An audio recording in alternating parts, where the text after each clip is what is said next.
এমন কিছু কাজ আছে, সেই কাজটি ছোট হলেও করে মনে অনেক শান্তি অনুভব করা যায়।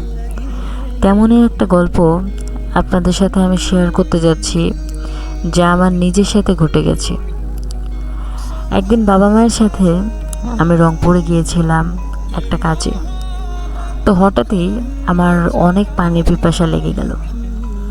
তো আমি একটা দোকানে গেলাম। দোকানে অনেক গ্যাঞ্জাম ছিল, তাই দাঁড়িয়েছিলাম। আমার চোখে পড়ল একটা পাগল সবার কাছে হাত পেতে খাবার চাচ্ছে, কিন্তু কেউই তার কথার কোনো তোয়াক্কাই করতেছে না। সবাই সবার মতো ব্যস্ত। আমি জাস্ট দাঁড়িয়েছিলাম। দোকানে অনেক গ্যাঞ্জাম ছিল, তাই দাঁড়ানো ছাড়া আর কোনো উপায় ছিল না। হঠাৎই আচমকা দেখলাম আমার পায়ে কেউ একজন সালাম করলো।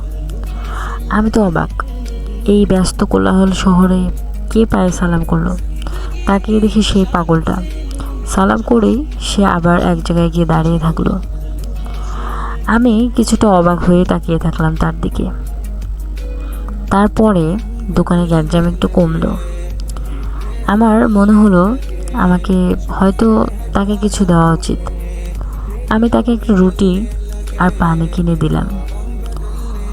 কিনে দিয়ে তার সামনে গিয়ে যখন আমি জিনিসটা দিলাম, তার চোখে যে আনন্দটা আমি দেখলাম, তা হয়তো কাউকে লাখ টাকা দিলেও সেই খুশিটা হবে না।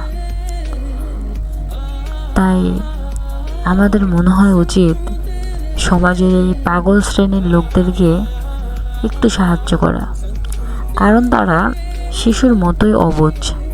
তাদের বোধ শক্তি নাই বললেই চলে।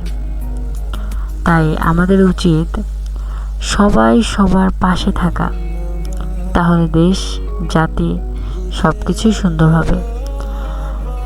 আশা করি আমার এই কথাগুলো আপনাদের কাছে ভালো লেগেছে। যদি ভালো লাগে অবশ্যই লাইক কমেন্ট শেয়ার করে দিবেন। আর যদি ইউটিউব থেকে দেখেন, আমার চ্যানেলটি সাবস্ক্রাইব করে দিয়ে পাশে থাকবেন, জানি আমি কোনো ভিডিও দেওয়ার সাথে সাথেই আপনার কাছে নোটিফিকেশন পৌঁছে যায় আর আপনি ভিডিও দেখতে পারেন। থ্যাঙ্কস সবাইকে শেষ পর্যন্ত আমার সাথে থাকার জন্য। আর সবাই যত্ন নেবেন নিজের। আসসালামু আলাইকুম।